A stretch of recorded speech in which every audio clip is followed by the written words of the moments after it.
Muito boa tarde, de volta ao programa Primeiro Plano, connosco Fernanda Loureiro, diretora executiva do Agrupamento de Centros de Saúde do Baixo Voga 2, que engloba a área dos antigos Centros de Saúde de Albergaria à Velha, Aveiro, Ilhavo e Vagos e abrange, salvo erro, cerca de 165 mil habitantes.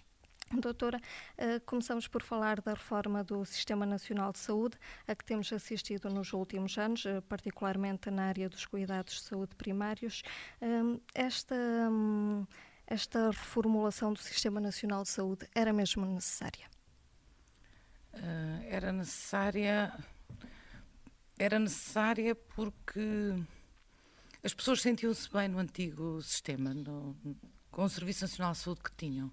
Mas nem sempre aquela máxima de que a equipa que joga bem não se mexe é exata. Eu acho que mesmo a equipa que jogue bem é preciso mudar alguma coisa. E as pessoas acomodaram-se muito ao antigo modelo. E este modelo aproxima mais a gestão dos profissionais por um lado e dos utentes por outro. E esta reforma o que pretende é que os utentes sejam o centro de todas as decisões. Ou seja, não têm que ser os profissionais a ser o eco das nossas decisões e a razão das nossas decisões, mas os utentes. Portanto, esta reforma tem por objetivo pôr o utente no centro das decisões. E deixo reformular uma coisa que disse no início, nós temos de facto à volta de 165 mil residentes nesta área geográfica, Nem todos são mas utentes. temos 185 mil utentes, ou seja, temos mais 20 mil utentes do que residentes nesta área. O que nos coloca alguns problemas, porque de facto o grande problema que nós temos neste momento é que não temos médico de família para todos os utentes que estão inscritos nos 4 centros de saúde e nas unidades funcionais. Isso não pesou também nesta necessidade de reformular o Sistema Nacional de Saúde, de criar unidades de saúde familiares, unidades de cuidados de saúde personalizados, de criar os agrupamentos de centros de saúde? De facto, uma das vantagens das unidades de saúde familiares é dar mais médico aos utentes, ou seja, não é só porque as unidades de saúde familiar, de uma forma geral, conseguem dar resposta a mais utentes, portanto, os ficheiros dos médicos de família ficam maiores, mas também dar uma resposta maior em termos de horário de utilização dos serviços. Até agora, o médico funcionava, até há 3 anos atrás, o médico funcionava no seu horário normal, que é 35 horas ou 42, consoante o horário do médico, e a partir desse horário, o utente, se tivesse necessidade de serviço, se dirigisse ao centro de saúde, à sua unidade de saúde, não tinha a resposta, porque o seu médico não estava lá. Não pode lá estar 12 horas por dia À espera do doente. À espera do doente. Neste momento, com a criação das USFs primeiro e das UCSPs em segundo lugar, o que se tenta é que o utente tenha de facto resposta das 8 às 20 diariamente. Não Foi estando até o seu médico de família... a consulta de intersubstituição para quem não tem. Exatamente.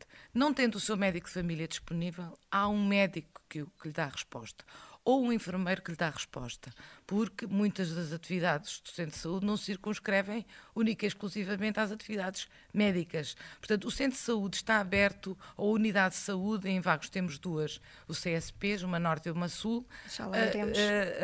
está aberto das 8 às 20 e é nesse horário que tem que dar resposta aos utentes. Aos utentes do fecheiro dos médicos e também, que é uma grande preocupação nossa, aos utentes sem médico de família. Doutor, eu ia citar aqui algumas informações que encontrei num relatório da Deloitte de 2011 intitulado Saúde em Análise, uma visão para o futuro. Indica que a insustentabilidade financeira do sistema de saúde é o principal problema. As causas são várias, desde a necessidade de inovação e modernização tecnológica até a própria pressão demográfica, os custos da saúde de uma população envelhecida, isto é incontornável. até a redução dos montantes associados ao pagamento de impostos. Numa altura de crise em que este diagnóstico está feito e em que é urgente reverter a situação, mas em que também há cada vez mais pessoas em situação de carência, como é que se consegue garantir acesso e qualidade na prestação de cuidados de saúde? Isto acaba por ser aqui um binómio complicado de equilibrar. É complicado de gerir. Por um lado, os profissionais, cada vez temos menos profissionais, isso é uma realidade.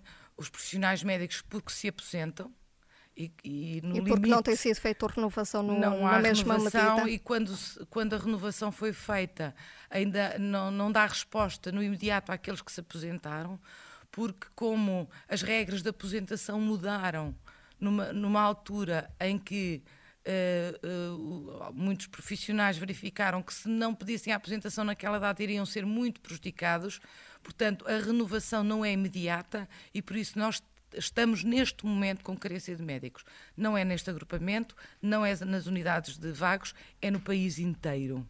E por isso recurso a médicos colombianos e cubanos que têm vindo combater de alguma forma essa necessidade. Nós aqui no nosso ACES não temos nenhuma situação dessas, mas de facto temos utentes sem médico de família. Isto no caso dos médicos. No caso dos enfermeiros existem profissionais, mas devido às carências financeiras que o país atravessa, não podemos contratar profissionais, embora eles existam na praça. Portanto, temos profissionais formados, mas que nós não podemos contratar. E para além de outros profissionais, porque as unidades de saúde e os centros de saúde e o ACES não vive só destes profissionais. De facto, a resposta tem vindo a melhorar. Nós temos neste momento no ACES uma unidade de recursos assistenciais partilhados, que é assim que se chama, uma URAP, que tem outro tipo de profissionais que dão resposta a outro tipo de necessidades. Nós temos assistentes sociais. Vagos, por exemplo, nunca tinha tido uma assistente social. Neste momento tem uma assistente social que dá resposta a algumas necessidades dos utentes, com algum tempo, não está aqui a tempo inteiro, mas já temos essa resposta cá. E a URAP tem também outros profissionais, como psicólogos, como fisioterapeutas, no caso de vagos até uma médica dentista, que dá resposta a necessidades que não se esgota na consulta do médico e do enfermeiro. Portanto, de facto, é um binómio difícil de sustentar, mas que nós damos resposta de que forma? Contratualizando com as unidades. Nós, a partir do ano passado, contratualizamos serviços, acessibilidade, qualidade e inovação com todas as unidades funcionais. E é desta forma que nós, como achamos que não há utentes de primeira e utentes de segunda, que não há utentes diferentes pelo facto de viverem na cidade ou de viverem no campo, todos eles têm os mesmos direitos de resposta, daí que nós contratualizamos indicadores das várias áreas com as unidades funcionais existentes. E que balanço é que pode fazer neste momento desse trabalho?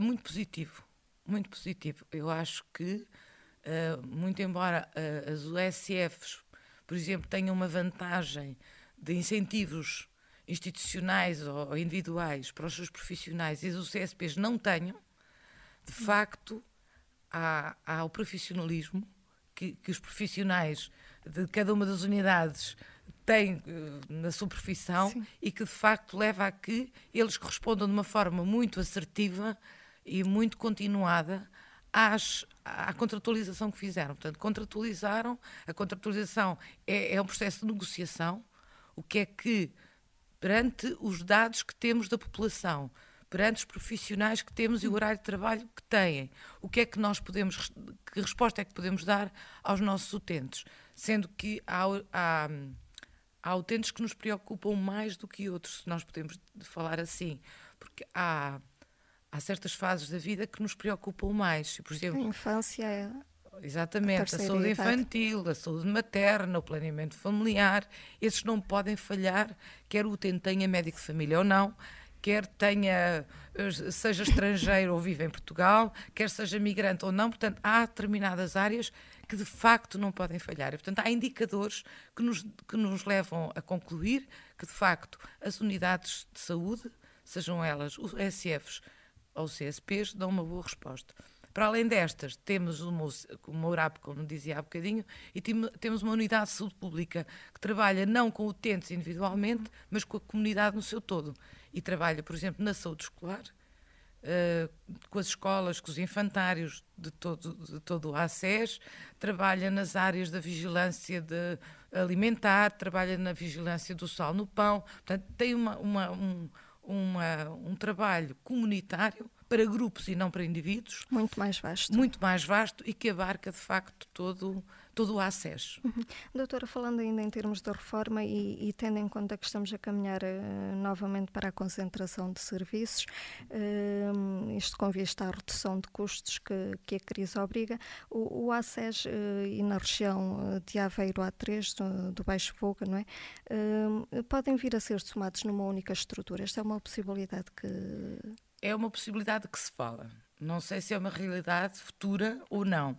Provavelmente saberemos dentro de pouco tempo, porque está em negociação em termos governamentais. Pode ser o futuro, não sabemos. Isto é um pouco um regresso ao passado, às sub-regiões. Às sub-regiões, embora a nossa sub-região tinha, quando eu lá comecei a trabalhar há 20 e qualquer coisa anos, tinha 19 concelhos. Neste momento, a área dos 3 Baixos Vogas tem 11 concelhos, porque passaram para o norte... à Amorria. A antiga Amorria. E aos 3 ACES, que neste momento existem. Portanto, a minha ilhada passou para o sul, outros 11 concelhos passaram para o norte, 9 concelhos passaram para o norte e nós ficámos, portanto, com 11 concelhos. Mas entende que seria positivo ou que se deve manter a atual estrutura? Eu acho que ainda não há tempo para avaliar a atual estrutura. Eu acho que precisaríamos de mais tempo. Portanto, mas é uma decisão que passa pelos governantes, não passa por nós como diretores executivos, mas eu acho que é preciso um tempo para avaliar. Estamos no 3º ano de funções, os ACES foram criados em 2009, portanto estamos no 3º ano de funções. Muito trabalho foi feito, foi uma estrutura nova que foi criada, que não existia, que temos uma identificação das unidades funcionais com determinado modelo. A mudança pode ser positiva ou negativa. Seria trabalho desperdiçado? Penso que não é trabalho desperdiçado. Este caminho que foi feito é um caminho que está percorrido e que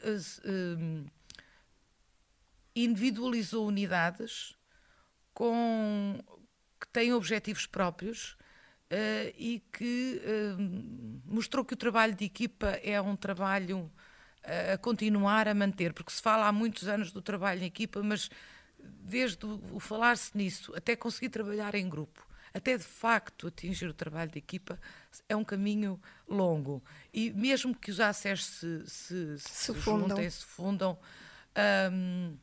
estas unidades vão continuar. E estas unidades, as unidades funcionais, são de facto o cerne desta mudança que houve, desta reforma. Portanto, e estas, não tenho dúvida nenhuma que vão continuar. Nestes 3 anos de ACES, conseguiu criar todas as unidades que considera essenciais? Este trabalho, esta etapa está terminada?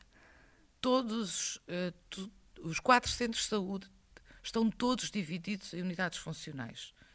Não há ilhas, não há pessoas a trabalhar sem se considerarem pertença de uma unidade funcional. Agora, o próximo passo, aquilo que tem que ser feito e que está a ser feito, é que as UCSPs que existem se transformem elas próprias em USFs. Nós temos no ACES 5 USFs e 9 UCSPs. O trabalho que é preciso... O que é que distingue uma e outra? Distingue a sua origem.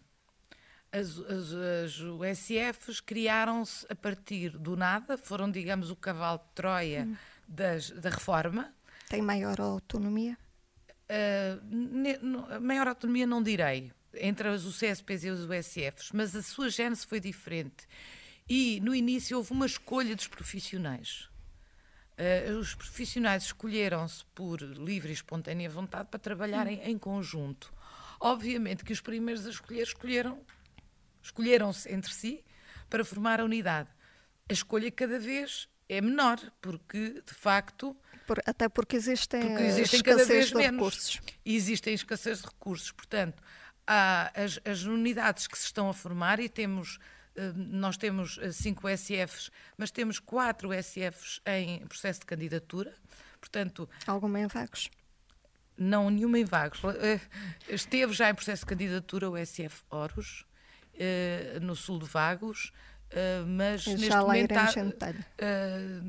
momento está, digamos, suspensa, porque uma das questões que, de facto, as USFs têm uma garantia é que trabalham mais em conjunto, no sentido até geográfico. As USFs que nós temos criadas, com exceção de uma, trabalham todas no mesmo local. Os utentes reclamam muito, numa fase inicial, que todos nós queríamos era ter um médico à porta de casa, sair da nossa porta. Um médico e um polícia. Um médico, o polícia, o professor, o padre, ali à porta de nossa casa. Mas, de facto, isso é o que nós pensamos que precisamos. Mas o que nós precisamos, de facto, é de ter uma equipa que nos responda às nossas necessidades de cuidados de saúde primários o maior tempo possível. Não sendo o nosso médico, porque o nosso médico não está presente 24 horas por dia, será uma equipa que nos conhece, que tem acesso ao nosso processo clínico e que nos pode dar a resposta que nós precisamos. O ter um médico à segunda, quarta e sexta, das 8 ao meio-dia ou das 8 à 1, não dá resposta às nossas necessidades de saúde. De facto, uma das questões da reforma é a centralização dos cuidados, a centralização dos recursos. Em termos de recursos, obviamente que é muito mais... A centralização também pode ter um aspecto bom. Muito bom, porque dá resposta aos utentes naquele período alargado de tempo.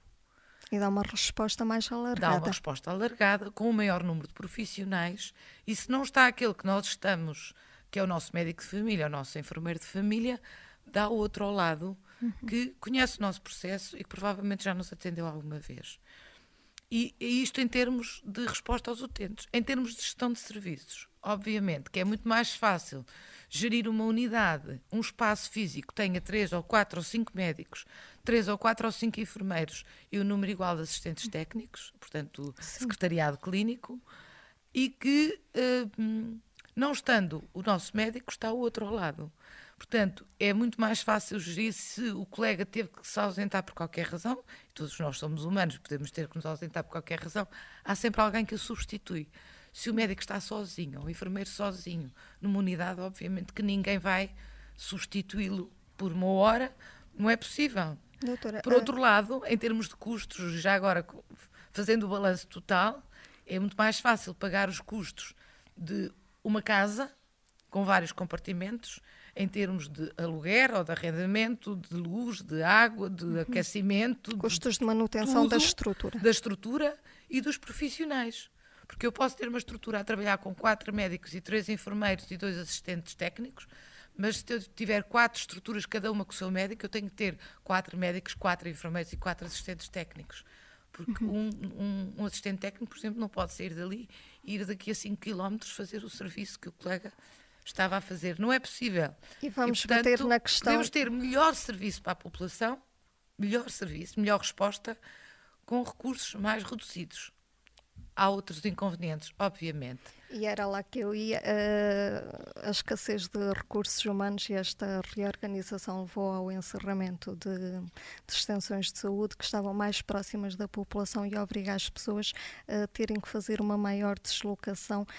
Este afastamento físico não traz também alguns inconvenientes, sobretudo quando estamos a falar das pessoas mais idosas? Obviamente que isso é uma preocupação nossa. De facto, essa é uma questão que as autarquias, as juntas de freguesia também têm que ajudar a ultrapassar, porque os serviços de saúde estão sob a nossa gestão. A outra parte dos transportes, porque muitas vezes a questão aqui não é levar um médico à pessoa, é levar a pessoa ao médico. Se nós conseguirmos isso, se calhar temos o melhor dos dois mundos. Temos uma resposta em muito maior tempo, portanto, um muito maior número de horas por dia, e porque a pessoa pode ter uma dor de um pé ou uma dor de barriga em qualquer hora, não é na hora que o médico lá está, ou a criança pode se magoar num dedo e precisar de um penso a qualquer hora do dia, e não quando a enfermeira lá está, e, portanto, podemos ter o melhor de dois mundos. De facto, não é fácil. Nós sabemos, não é a Vagos, não é em todo lado. O problema reside muito nos transportes. Não na acessibilidade dos serviços, da porta aberta, que é uma coisa, mas da acessibilidade em termos rodoviários, se lhe podemos chamar assim, e em termos de transportes. Isso é um problema de facto. É aqui como em Aveiro. Não é diferente. E, de facto, nós já tivemos... Mas, se calhar, nas zonas rurais o problema é um pouco mais... Mas Aveiro tem, por exemplo, eu falo em Aveiro porque é a sede do ACES e porque é uma realidade exatamente igual. Os transportes rodoviários são radiais, ou seja, irradiam todos para a cidade, não irradiam para o lado. Pois. Portanto, não há uma circular que faça o transporte, por exemplo, de umas freguesias para as outras. Vem tudo, e em Vagos é a mesma coisa, vem tudo para Vagos. E não vão de uma freguesia para a outra, o que nos facilitaria muito a nós e aos utentes a vida.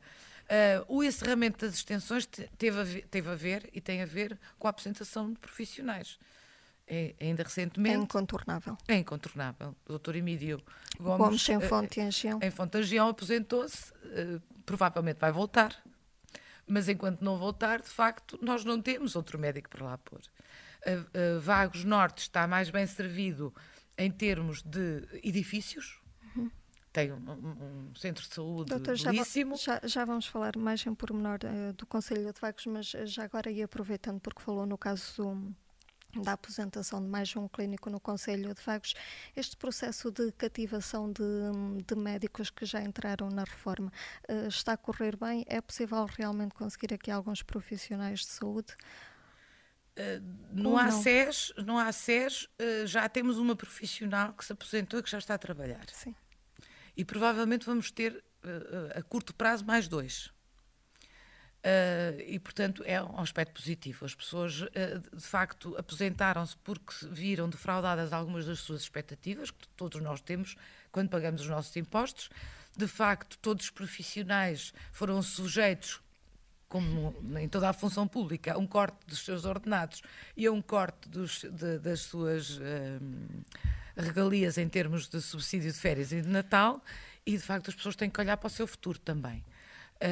Mas creio que alguns profissionais, e portanto temos um a trabalhar já, uma por acaso, e mais 2 que provavelmente irão voltar num curto espaço de tempo. Doutora, para encerrar então esta primeira fase da entrevista, temos vindo a falar de cuidados de saúde primários. Às vezes são considerados estes cuidados como a parte menor do Sistema Nacional de Saúde, mas são efetivamente a sua base. O primário tem um significado principal, de primordial. Nunca se deve referir aos cuidados de saúde hospitalares como cuidados diferenciados, são cuidados secundários. E, por isso, a porta de entrada do sistema é os cuidados primários. E deve ser. E mal é quando as pessoas utilizam mal o sistema de saúde, o Serviço Nacional de Saúde, indo com primeira linha a um hospital. Isso é mau sinal. É sinal que nós, cuidados primários, estamos a funcionar mal. Não, lá está. E isso acontece também muito porque as extensões ou os locais onde as pessoas estão inscritas, digamos, na lista de médico, não está aberta no tempo todo que devia estar, ou seja, às 12 horas por dia que devia estar. E por isso as pessoas, se não têm resposta na sua unidade de saúde, no tempo que precisam, recorrem muito aos cuidados secundários, ao hospital. E isso é um enviesamento do sistema. As pessoas não sabem usar o Sistema Nacional de Saúde. Todos nós todos somos utentes do Serviço Nacional de Saúde. E, portanto, todos nós, se calhar, temos que aprender a usar o Serviço Nacional de Saúde.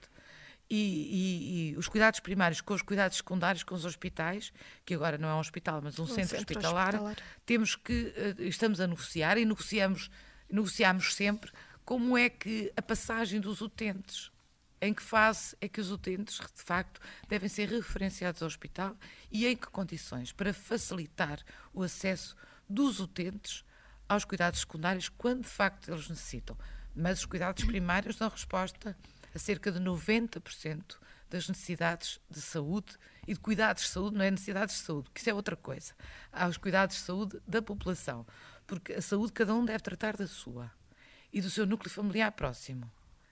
E Nós todos temos de tratar da nossa saúde. E este trabalho de prevenção que se pode fazer a nível dos cuidados de saúde primários também pode evitar situações futuras. Obviamente. E por isso nós...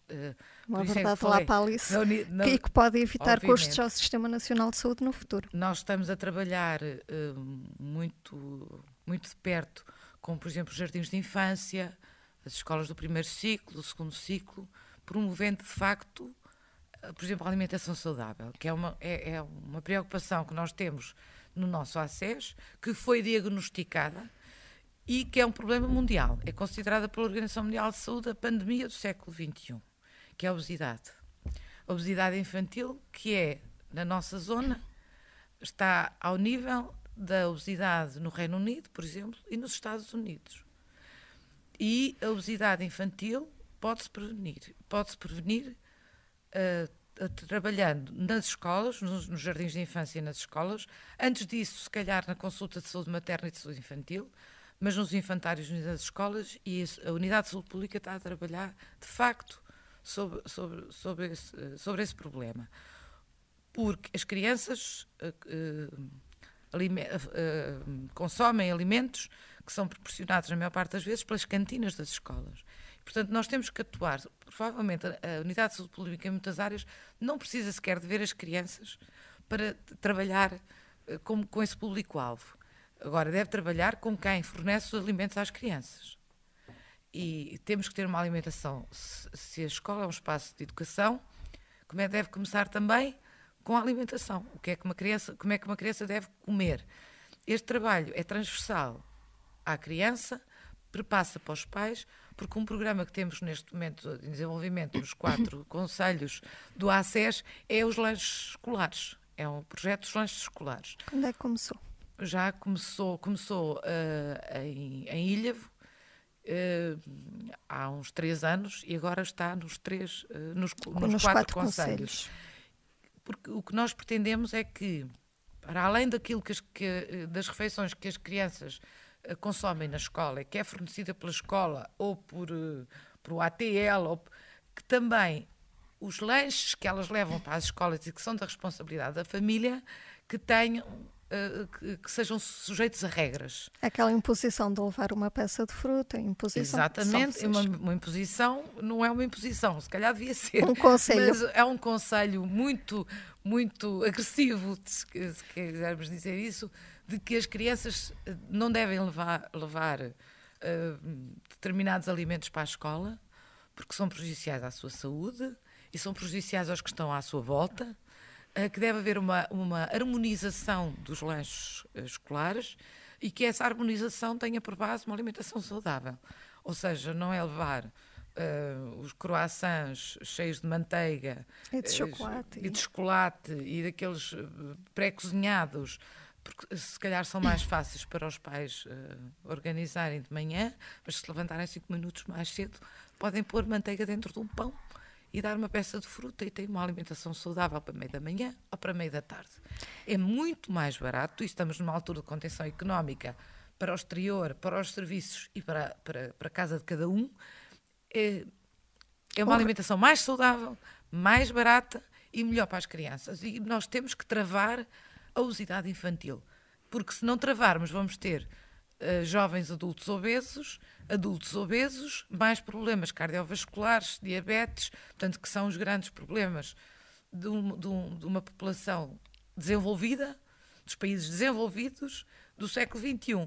E é as pessoas morrerem por diabetes, morrerem por acidente vascular cerebral, por infarto de miocárdio. O resultado de todo um percurso de vida e de uma alimentação errada que fizeram ao longo da sua vida.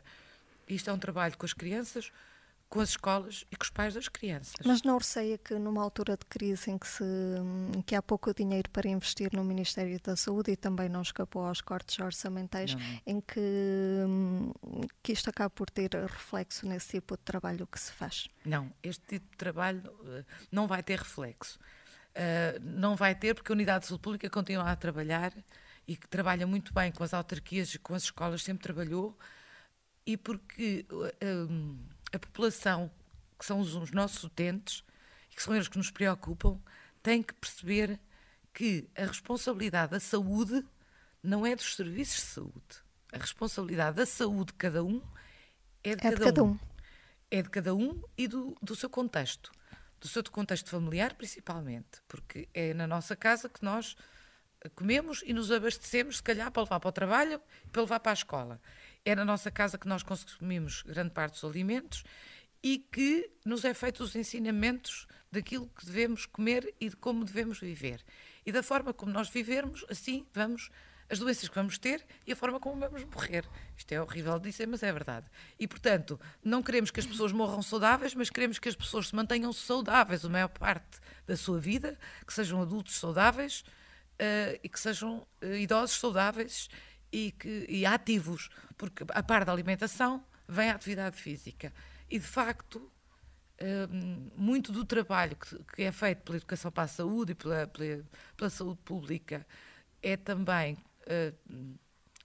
é feito em conjugação e uma grande complementaridade com o trabalho das autarquias. As autarquias têm uma grande responsabilidade nesta área da saúde e não só responsabilidade, têm os mesmos objetivos dos serviços de saúde.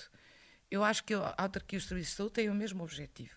O que eles querem, o que nós queremos é pessoas saudáveis, ativas. Trabalhadoras, que sejam um recurso para a própria terra onde vivem, que descontem, que paguem impostos. Portanto, por outras palavras, que sejam antes geradores de riqueza do que propriamente consumidores. Obviamente, geradores de riqueza, pessoas saudáveis são mais geradoras de riqueza que pessoas doentes e que pessoas menos saudáveis. E, portanto, tudo se conjuga e nós todos temos o mesmo objetivo. Doutora, eu pedi-lhe agora que olhasse com mais atenção para o Concelho de Vagos.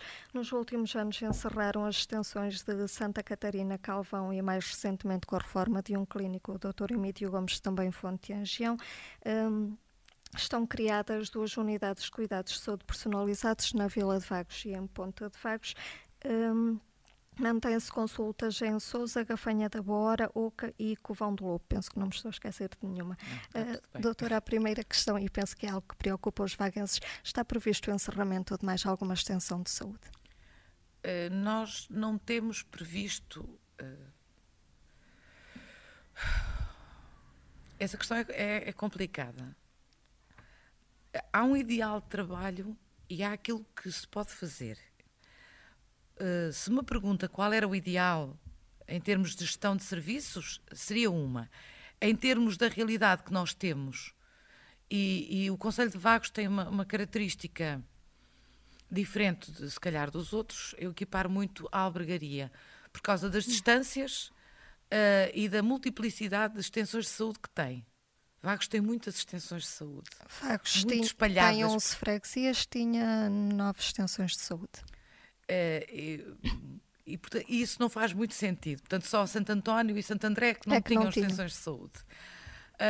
Mas estavam em projeto. Mas de facto não faz sentido. Não faz sentido andarmos a pontuar as terras com extensões de saúde, a pontilhar, porque é uma falsa resposta que as populações têm. O que nós fizemos ao dividir Vagos em 2 unidades de cuidados de saúde personalizados foi aproximar, de facto, os cuidados da população. A população do sul de Vagos, neste momento, não precisa, se tiver um problema qualquer às 7 da tarde, não precisa de vir ao centro de saúde para o resolver. Vai a Ponte de Vagos, que é muito mais perto da sua área de residência do que vir a Vagos. As pessoas queixam-se de que nós distanciamos o serviço, mas nós aproximamos os serviços. De facto, Santa Catarina, Calvão e Fonte Angião encerraram porque os médicos que lá estavam se aposentaram. Criámos uma centralidade em Ponte de Vagos, que é um edifício que não tem condições para ter para albergar, digamos, todos os profissionais e todos os utentes. Não tem condições físicas, muito embora seja o edifício com melhores condições dos edifícios do sul de Não tem Vagos. Condições físicas porque falta espaço. Porque falta espaço, obviamente. Eu estou a dizer isto porque não é um edifício degradado. Não, é um bom edifício. Um edifício recente. A questão, de facto, é que foi foi dimensionado para uma coisa, para uma população, para um médico, e neste momento centralizamos em Ponte de Vagos, para além dos utentes daquele médico, todas as valências, as antigamente chamadas valências, as vigilâncias do sul de Vagos.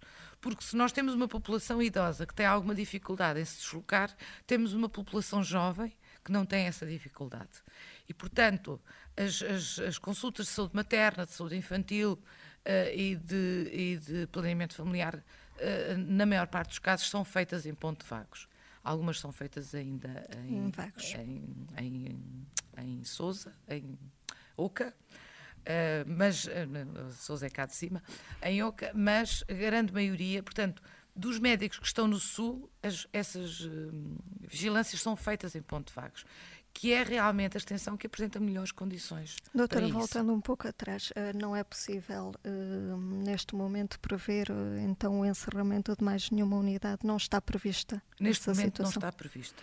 Que não quer dizer que não venha a acontecer. O que não quer dizer que não venha a acontecer. Neste momento não está previsto. Isso é um facto. Mas a resposta que as pessoas têm não é completa nos sítios onde estão. As pessoas têm consulta do seu médico de família, chamada consulta de adultos, mas se precisam da consulta de saúde infantil, de ser vistas as crianças, têm que se dirigir a outro local. Porque, de facto, uma consulta de saúde de adultos pode ser feita só pelo médico, e o administrativo, obviamente, que tem que tratar todos, é um elemento importantíssimo nos cuidados de saúde. Se precisar de uma na saúde infantil, obrigatoriamente, na saúde materna, de planeamento familiar, obrigatoriamente tem que ter uma enfermeira a fazer a consulta em conjunto. E não é possível nós dispersarmos tantos profissionais. É mais fácil gerir e é melhor para os utentes que eles estejam mais localizados num determinado local. E, de facto, isto está a acontecer e os utentes estão satisfeitos com isso. Ou seja, mantemos a consulta de adultos nas extensões e as vigilâncias estão, de facto, mais centralizadas em Ponte de Vagos e também em Oca. Em Ponte de Vagos, que é um edifício que não tem as dimensões necessárias para as funções que ocupa agora, a Junta de Freguesia já disse publicamente que está disposta a ceder um terreno contíguo. Existem condições financeiras de se proceder à ampliação do edifício a breve prazo? Nós gostaríamos, porque mesmo para o que está a acontecer neste momento naquele edifício, mesmo não pensando em fechar outras extensões e que todas as consultas, todos os serviços fossem feitos lá, não tem as melhores condições. Tanto que a Junta de Freguesia nos cedeu um gabinete na Junta de Freguesia para nós fazermos a consulta de recurso para os utentes sem médico de família, porque nós temos utentes sem médico de família também no sul de Vagos, temos no norte e temos no sul, e portanto a consulta de recurso está a ser feita no edifício que é ao lado de Ponte de Vagos, e de facto temos essa garantia de que a Junta de Freguesia nos cede o terreno para ampliação do edifício existente. Cabe agora ao Ministério da Saúde também.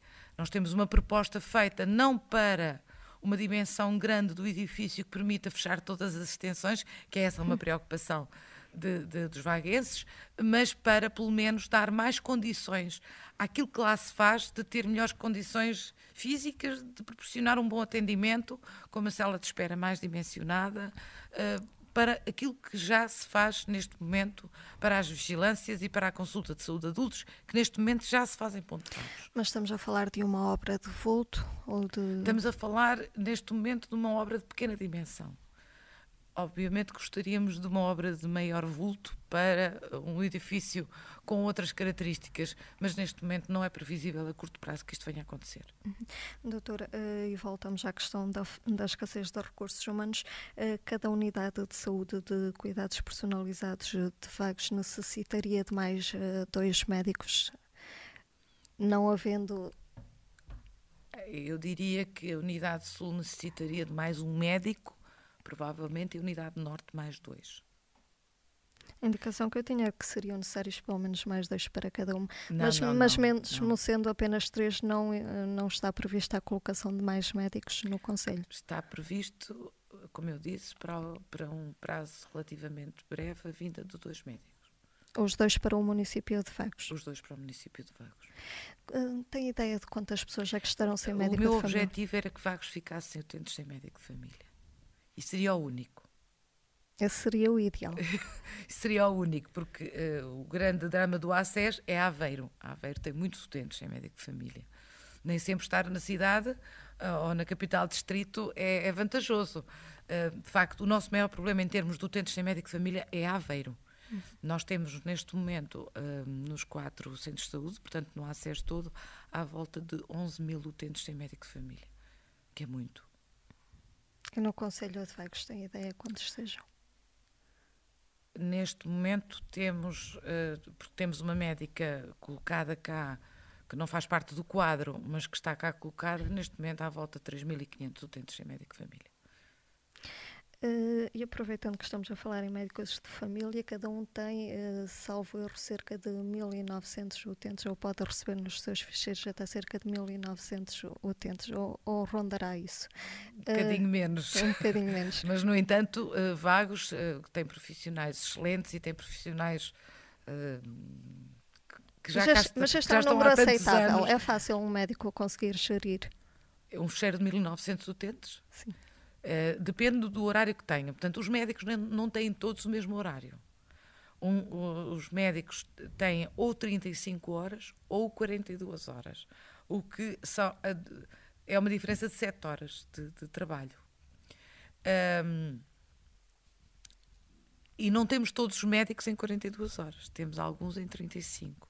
O que nós estamos também a tentar é que alguns médicos têm 35 horas. E isto só pode acontecer com médicos que saíram, que se formaram e que fizeram a sua especialidade depois de 2009, possam passar ao regime de 42 horas. Eu só o regime de 42 porque horas é o regime de dedicação exclusiva. E nesse caso poderão receber mais utentes, porque têm mais 7 horas de trabalho semanal. Eu estava a puxar esta questão porque não se resolve a questão da falta de médicos de família simplesmente aumentando o número de ficheiros dos médicos que existem. Não, de forma nenhuma. Não resolve na totalidade o problema, pode atenuar de alguma forma o problema. Ou seja, mesmo aumentando todos os ficheiros dos médicos, isso nunca vai acontecer, até porque não é o que está na lei. Para 1.900, que temos alguns em Vagos, até com mais de 2.000, mas são pessoas generosas, mesmo aumentando todos os ficheiros para 1.800, 1.850, não resolvemos o problema dos utentes sem médico de família. Não é possível. Doutor, eu ia lhe pedir que tentasse estabelecer aqui um paralelo entre a realidade do Conselho de Vagos e a dos outros agrupamentos, ou melhor, a dos outros conselhos que fazem parte do agrupamento de centros de saúde do Baixo Voga 2. Há pouco estava já a comparar com Aveiro, que é uma situação muito mais preocupante. Aveiro é uma situação mais preocupante.